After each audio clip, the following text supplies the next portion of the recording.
करण का मेरे पास फोन आया कि आर्यन मिलना चाहता है। तो जब क्लियर विजन होती है डायरेक्टर की तो फिर एक्टर का काम भी। फिल्म के सेट पे बताऊं तो जो मेरा एक्सपीरियंस हमेशा रहा है कि फिल्म के सेट पर कुछ उन्होंने एक दिन मुझे रोका और मुझसे कहा कि साहब मैं आपको कुछ दिखाना चाहता हूँ। तो उन्होंने अपना फोन खोला। भैया तीसी मासी आज देख लो कहाँ पहुंच गई है। इनको तो भाई कौन नहीं पहचान रहा है, आजकल बिल्कुल छाए हुए हैं। तो मनीष चौधरी जी का खूब खूब स्वागत कर रहे हैं। इनकी स्माइल बाप रे, हम तो यहीं पे एकदम फ्लैट हो जाएंगे। मतलब एकदम एकदम ऐसे बना के रखे हुए इंडस्ट्री में अभी आप। बना के रखना पड़ता है, क्या ये करें। तो है, ये तो बिल्कुल है। तो कैसा, सबसे पहले हमको ये बताओ, शाहरुख खान से तुम मिल लियो, टीसी मासी से मिलके कैसा लग रहा है? बहुत अच्छा लग रहा है आपसे मिलकर, वाकई में। है ना। अब देखो आपकी वो जो बैड एस बॉलीवुड आ रही है, वो कितनी कमाल की जात, मतलब हमसे आप मिल लिए हो ना, ये मान के चलो कि बिल्कुल फायर है अब। बस ठीक है, तो फिर आपके मुंह में घी शक्कर। घी थोड़ा भी, डाइटिंग चल रही है तो घी नहीं, थोड़ी कुछ ऐसी डाइट वाली चीज आप दीजिए तो है ना, घी शक्कर अभी अपन वो रहते हैं। तो कैसा लगा मिलके, मतलब शाहरुख खान जी के साथ आप काम किए हैं, उनके लड़के के साथ कैसा एक्सपीरियंस रहा बहुत आपका? बढ़िया एक्सपीरियंस रहा, बहुत अच्छा, बहुत मजा आया उनके साथ काम करके और बहुत अच्छा लगा। कभी आप सोचते नहीं है ना कि एग्जैक्टली कब वो टाइम आएगा कि आप उनके साथ काम करेंगे, लेकिन वो जब टाइम आया तो आई वाज वेरी एक्साइटेड, बहुत मजा आया। तो मतलब स्टोरी कैसी रहेगी, कैसे आप कास्ट हुई, कुछ बताओगे आपकी? ऐसा भी होता है ना कभी कभी कि मैं बिल्कुल ही नहीं रहा, वो तो अचानक से ऐसा हुआ तो मेरे को लगा कि ऐसा, तो फिर वैसा हो गया। नहीं, मुझे आर्यन चाहता था कि मैं उनसे मिलूं। और जो हमारे कास्टिंग डायरेक्टर हैं करण माली, करण का मेरे पास फोन आया कि आर्यन मिलना चाहता है।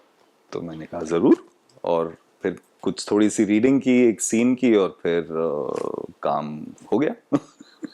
लेकिन आपको मानना पड़ेगा कि ये आर्यन जी बिल्कुल ऐसे जो हीरे दबे रहे बिल्कुल, उनको निकाल के लाए हैं बैड एस बॉलीवुड में। मतलब जितने भी आप कलाकार देखोगे सब पहुंचे हुए हैं। और उनको बताओ डायरेक्ट कर रहे हैं आर्यन जी, तो वो कैसा एक माहौल रहा कि जैसे बॉबी देओल हो गए, फिर अपने मोना जी आप, तो कैसा रहा वो माहौल? बहुत अच्छा रहा। आर्यन ने कहानी लिखी है, वो क्रिएटर भी हैं शो के, बिलाल और मानव के साथ।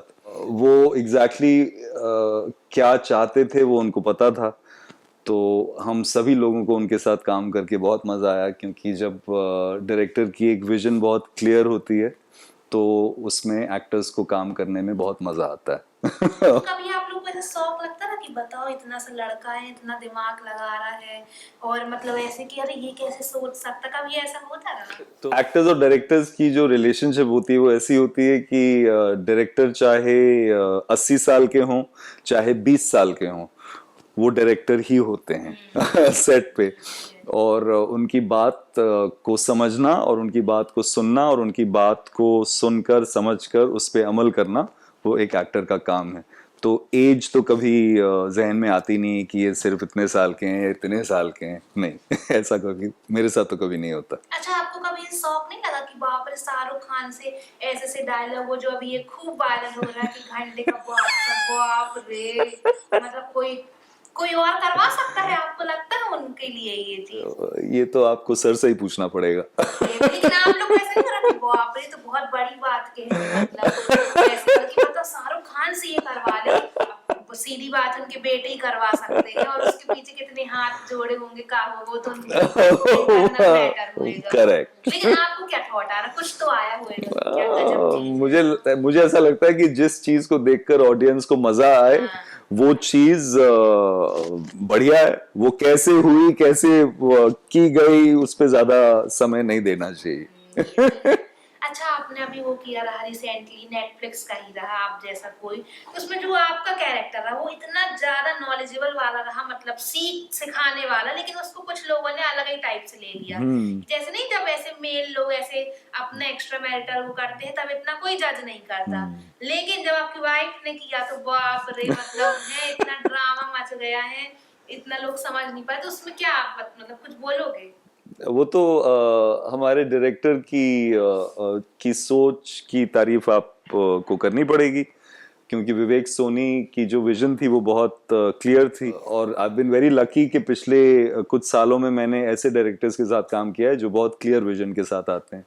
तो जब क्लियर विजन होती है डायरेक्टर की तो फिर एक्टर का काम भी आधा आसान हो जाता है और फिर वो चीज ऑडियंस तक जाकर ज्यादा पहुंचती है। तो ये अपनी फातिमा और फिर अपने मैडी के साथ काम करके कैसा एक्सपीरियंस रहा? पहले मिल चुके रहे आपके, अभी पहली बार मिले थे इन लोगों से? मैं इनसे पहली बार मिला, हाँ, इस फिल्म पे। इससे पहले मैं उनसे कभी नहीं मिला था। तो कुछ ऐसा खास मोमेंट रहा, कुछ ऐसे प्रैंक प्रैंक आप लोग करते रहे? फिर इतने बड़े बड़े लोग हैं, ये सब इन लोगों को टाइम ही नहीं मिलता, ये सब फिर भी एंजॉयमेंट के लिए होता है ना कि करते हैं। तो मैं आपको फिल्म के सेट पे बताऊं तो जो मेरा एक्सपीरियंस हमेशा रहा है कि फिल्म के सेट पर कुछ काम को छोड़कर कुछ और करने का समय नहीं होता। तो जो प्रैंक्स वगैरह कर पाते हैं मैं उनकी दाद देता हूं कि वो समय निकाल पाते हैं ये सब करने के लिए, लेकिन जो मेरा एक्सपीरियंस है कि हमारे पास तो समय नहीं रहता। कलाकार है भैया, तो समय मिलेगा और हमको भी समय दे दिए, बहुत बड़ी बात है ना? तो भैया आपकी सनम तेरी कसम भी देख रहा हूँ, उसमें हमको थोड़ा लगा रहा कि कुछ ज्यादा ही बनते, मतलब अपनी बेटी को इतना समझ नहीं रहे हैं, लेकिन चलो वो तो एक्टिंग रही। तो भाई पहली बार में हमको तो पहली बार में ही अच्छी लग रही, वो तो खैर अपनी ऑडियंस है। पहली बार में प्यार नहीं मिला, दूसरी बार में इतना प्यार मिला, आपको बिलीव हुआ रहा? हाँ, तो पिछली जब 9 साल पहले जब रिलीज हुई थी फिल्म तो बिल्कुल चली नहीं थी, लेकिन पिछले 9 सालों में मुझे लगता है कि लोगों ने उसे बहुत देखा, ओटीटी प्लेटफॉर्म्स पे, यूट्यूब पे देखा। मैं आपको बताऊं कि हमारे पुराने घर के पास एक मोची अपना काम करते हैं, अभी भी वहीं पर हैं वो आंध्र प्रदेश के हैं। उन्होंने एक दिन मुझे रोका और मुझसे कहा कि साहब मैं आपको कुछ दिखाना चाहता हूँ। तो उन्होंने अपना फोन खोला और उस पर पूरी फिल्म डाउनलोड करके उन्होंने रखी हुई थी। उन्होंने मुझसे कहा कि जब भी मैं बोर होता हूँ और मेरे पास जूते नहीं होते हैं ठीक करने के लिए तो मैं सनम तेरी कसम देखता हूँ। और इधर की क्या कमाल की बात है कि अब यहीं पे आप रहने आ गए हैं। बताओ, आते जाते सलाम। तो उनसे मेरी बहुत दोस्ती हो गई है। अभी हर्षवर्धन जी भी अच्छा कर रहे हैं, दीवानियत उनकी मूवी आने वाली है। हाँ, आपने इनके साथ भी काम किया, रणबीर कपूर के साथ, तो कभी ऐसा लगा था मतलब जो इतनी अच्छी अच्छी फिल्म जैसे आजा प्रेम की गजब कहानी, रॉकेट सिंह है, ये सब कि खान के बाद फिर ऋतिक रोशन के बाद ये इतने सुपरस्टार बन जाएंगे? जब मैंने रणबीर के साथ काम किया था रॉकेट सिंह में और अब जब मैं देखता हूँ उनको किस तरह से वो आगे बढ़े हैं तो मुझे कोई उसमें नहीं लगता कि ऐसा कभी नहीं हो सकता था, ऐसा कभी नहीं लगता, क्योंकि ये तो होना ही था, क्योंकि वो इतने टैलेंटेड हैं और इतना मुशक्कत से अपना काम करते हैं, तो इसमें कोई सरप्राइज नहीं है। अच्छा, ये एनिमल वाली उनकी परफॉर्मेंस आपको ऐसे अनएक्सपेक्टेड नहीं लग रही कि बाप रे ये क्या कर दिया एकदम? बहुत जिस तरीके की फिल्में करते आ रहे थे बहुत अनएक्सपेक्टेड और बहुत आउट ऑफ द बॉक्स तरीके से अपने जो कैरेक्टर्स वो प्ले करते हैं उसके हिसाब से बहुत अलग तरीके का एक उन्होंने कैरेक्टर प्ले किया। अब आपके कैरेक्टर की बात करें तो आपको ऐसा बहुत स्ट्रिक्ट एकदम नहीं, अथॉरिटी वाला एकदम डर जाए कोई भी? हमको भी डर लग रहा था बाप रे कि मतलब ऐसी स्ट्रिक्ट आपको अभी मेरे साथ बैठ के डर लग रहा है? बिल्कुल, हम चिल कर सकते हैं, ऐसा वाला है। बिल्कुल। तो मतलब आप असल में तो मतलब नहीं हो, फिर ये तो हम ऐसे आपसे जवाब लेने वाले थे, लेकिन हम खुद ही जवाब दे दी कि आप नहीं हो ऐसे। हाँ, करेक्ट, ऑफ कोर्स नहीं हूँ। तो कभी ऐसा आपको मन नहीं करता कि एकदम फनी यानी कोई कैरेक्टर मिले और सब आपको सही जोन में ऐसे कर, खैर आपकी ऐसा बोलते ना ऑरा भी है वो वाला कि एकदम लगता है कि हाँ वो धाकड़ वाला? नहीं, वो तो चाह तो फिर बहुत हैं, लेकिन वो तो फिर किसी को देना चाहिए ना, लेकिन वो रोल अभी तक तो ऐसा नहीं हुआ तो शायद, लेकिन आपने कह दिया तो ऐसा हो जाए, क्या पता। खूब वायरल है, देखना अब एकदम आपको मिल जाएगा फनी वाला। तो ऐसा क्या पता कभी अपन ही दोनों स्क्रीन से हाँ, अरे वाह, बहुत अच्छी बात होगी। कर रहे हैं एकदम बड़े पर्दे में। हाँ, बिल्कुल बिल्कुल। तो ये बैडएस में तो भैया तीनों खान भी आ गए, हालांकि एक साथ नजर नहीं आए हैं, लेकिन खूब तमन्ना थी लोगों की। तो क्या सेट में एक साथ मिले हैं ये लोग एक ही टाइम पे? ये तो मैं आपको कैसे बता दूं, क्योंकि जब आप सीरीज देखेंगी तब आपको पता चलेगा कि क्या क्या है और कौन किसके साथ है, कौन अलग है, कौन साथ में है। तो फिर जब आप देखेंगी तब मैं आपका मजा किरकिरा नहीं करना चाहता।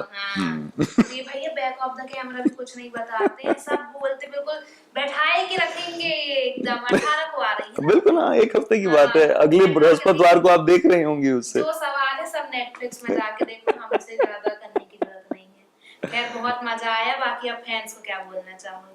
बैड्स ऑफ बॉलीवुड जरूर देखिए और देखकर आपको पसंद आए, यही हमारी सबसे बड़ी तमन्ना है। ये हम में इतना खो गए ना कि मतलब इतना ज्यादा कुछ कहने को नहीं आ रही है। तो भैया जाके देखो, कैसे सारे सवालों के जवाब वहीं मिलेंगे आपको। धन्यवाद, खूब तरक्की करो, बाकी हमारा आशीर्वाद तो है ही आपके साथ। धन्यवाद।